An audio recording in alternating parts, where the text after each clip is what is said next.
again. So last time that we met, we talked about the counterproductive habits of mind. So once you root those out, you're going to leave a vacancy. So today, we need to talk about good habits of mind. So these are also called the 5 analytical moves. Cultivating these kinds of habits whenever you're thinking will help you make a more solid analysis whenever you're writing for this class or simply just thinking outside of class. It will help you be more critical, more analytical, more woke, if you will. So these are the good habits to replace the bad habits that you guys have been working on uprooting. So the first one is to suspend judgment. So if you remember, counterproductive habit of mind is the reflex judgments that we make. This is directly contrary to that. So you need to suspend your judgment. This is necessary to conduct an analysis because if you make that reflex judgment, you've already made a decision. Suspending that allows you to kind of hang out in that uncertainty that we talked about because you haven't decided anything yet. So you're still unsure, basically. So suspending judgment allows you to be more open to different avenues of thought, different lenses, different angles, and allows you to understand the situation more completely before you judge it. So always understand before you judge anything. So you need to suspend your judgment. That's the first one.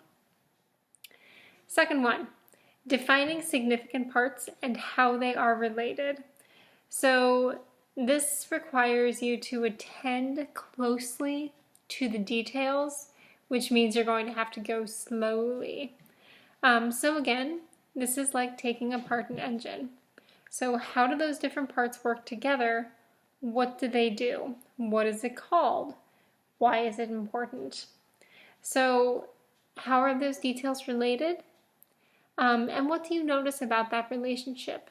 So move the focus off of your opinions and start to think about why you have those opinions. So for example, if you're reading something and you're like, oh, that's interesting.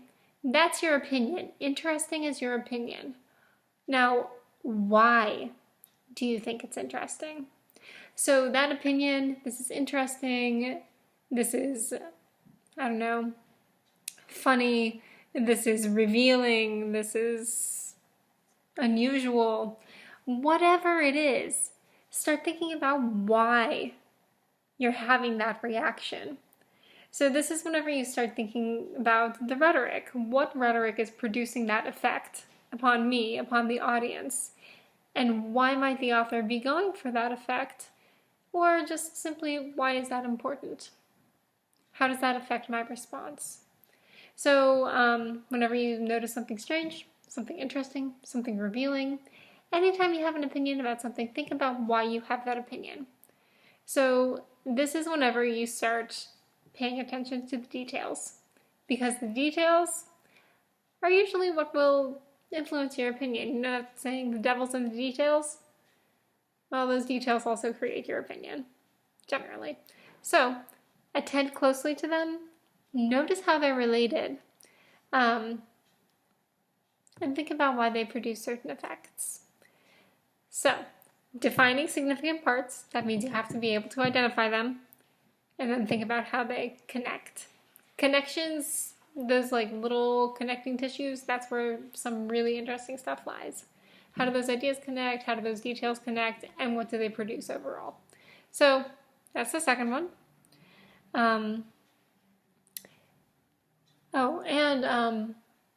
Whenever you are doing this, defining details and, understanding how they're related, sometimes, because we are so used to our own opinion, it might be hard to be like, well, I think this is interesting because whatever. It might be a little bit difficult to come upon that, to figure that out, because, it's called metacognition whenever we're thinking about our own thinking. That's a difficult thing to do. So, you can try free writing. This actually does work. I have done it. I did it all through grad school, and it really does work. But what free writing is just, you're kind of stuck. You don't feel like you have any new ideas. You just start writing. basically. So you just start writing, just whatever comes to mind. Don't care about the grammar. Don't care about if it makes sense to everybody else. Just write. And just let your hand move, like, without really even, like, consciously, like, thinking about where you're going. So just write for, like, 5-10 minutes, just constantly.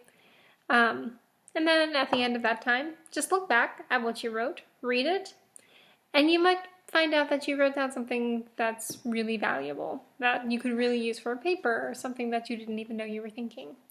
And this is, again, I think we talked about this the first day, but this again is that quadruple processing.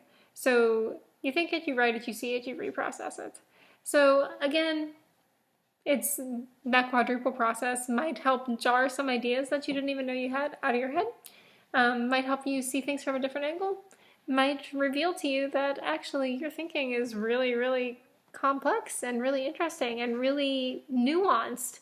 And that's what you want. You want that analysis. You want that critical frame of mind. So try free writing if you feel like you're stuck ever.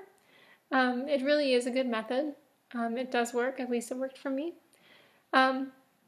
Also, thinking doesn't occur in a vacuum, so it's also useful to use your other resources, such as your peers in class. You can always talk about ideas with them. You can also talk to me about ideas. I love talking about ideas. So that's also available. You can always talk to me in person or shoot me an email, depending on the situation. I'm sure your friends are also willing to talk about ideas. So use all your resources, people around you, and yourself. So try free writing also. Okay, so that was the second one. Third one, make the implicit explicit. So when something is implicit, this comes from a Greek or Latin word, I don't remember exactly. But it comes from a word that means folded in. So these are things that aren't immediately obvious. So taking these things that might be a little shrouded, a little covered, and making them explicit, which means folded out, you're making them obvious. So whenever people talk about things that are implied, it's something that's not said directly, but if you take a little bit of time to analyze, you notice that there is that message. So you start with an observation. You always have to start with an observation if anything is going to happen. And again, observations, the reason you're able to notice things, details, make these observations is because you're suspending your judgment and you're going slowly, taking the time to attend to details. So from those observations, draw an implication. So you move from an observation, asking why it's important and what that implies. So what is that actually saying? And then you make that implication explicit. You tell me what it's saying. So for example, and then of course you move on to the why that's important. So this is the movement of mind that you should be doing. So you start with an observation. For example, whenever I watch TV, I have noticed that all of the previews for new TV shows that feature Black individuals are sports shows or shows about, or sitcoms or comedy. So that's your observation. Why is that important? Okay, so people of color are cast as physical marbles or as something to laugh at. Implication. What does that imply? So that might imply that people of color are not cast in TV shows for like detectives or intelligent people because the society was built on the assumption that people of color are not intelligent. Why is that important? Because we still have like remnants of that. You still see that in TV shows, in places that people of color are cast. Conclusions? We still need to work on it because, yeah, people might say this is post-racist in America. but there is still racism in all of our systems, from the education system to the entertainment system to anything, everything. That's what our nation was built on. It was built on the backs of slaves. So you still see that. The observation, okay, these are the people cast in TV shows. Why that's important? Well, they're cast in these ones because this is what we believe about them. And then, why is that important? What conclusions can you make? Okay, observation. Why is that important? And what does it imply? Why is that implication important? And then what conclusion does that lead you to? So, this doesn't mean that you only ask, why is that important once or twice? Keep on asking why that's important. Keep on pushing your ideas. See how far you can take them. So whenever you come to what seems to be a conclusion, ask yourself again, why is that conclusion significant? Or how does that lead you to a new idea? So push those ideas. You might come to something that you consider to be radical. You might come to something that you consider to be like far-fetched, but just see what happens. There's no harm in thinking. So keep on pushing your ideas. Keep on asking why that's important. So that's third one, making the implicit explicit. Observations, implication, explain. Why is that important? Fourth one, look for patterns of repetition, and then also look for contrast and for anomalies. So patterns of repetition, things that are repeated over and over again. This does not necessarily mean the same word or phrase. It can be, but not necessarily, I guess. It can also be kind of like an idea. There is a poem written by John Donne called No Man is an Island. And throughout this poem, he's constantly using nature imagery. He talks about the continent, he talks about the soil, the dirt, he talks about the ocean, he talks about the promontory or the cliff. So all this nature imagery. Why does he keep on going back to nature? And this is a very short poem. It's like hardly a paragraph. It's really short.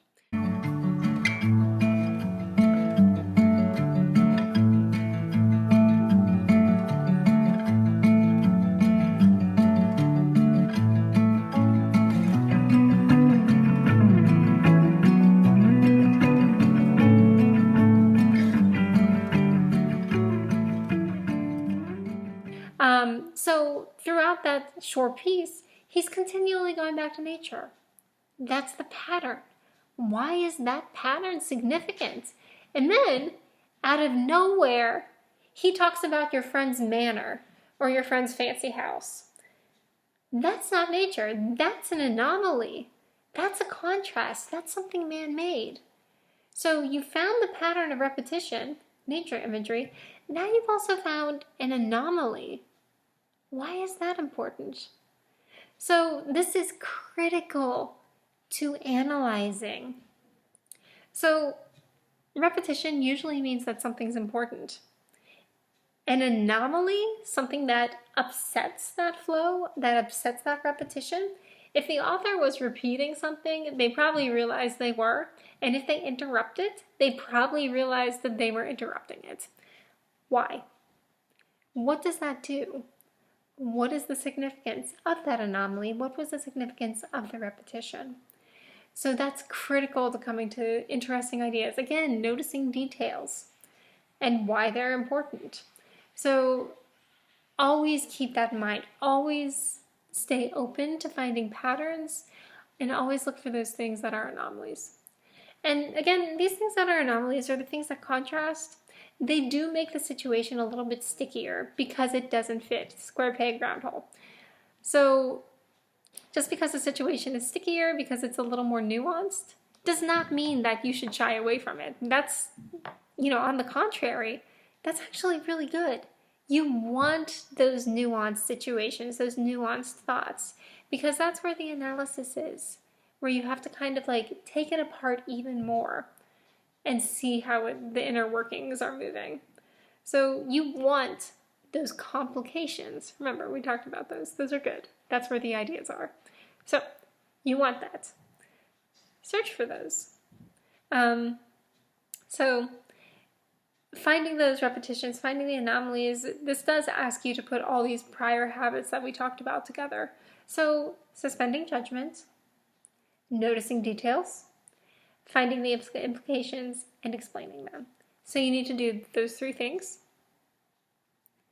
before you can find the patterns of repetition and the contrast and anomalies and talk about why they're important.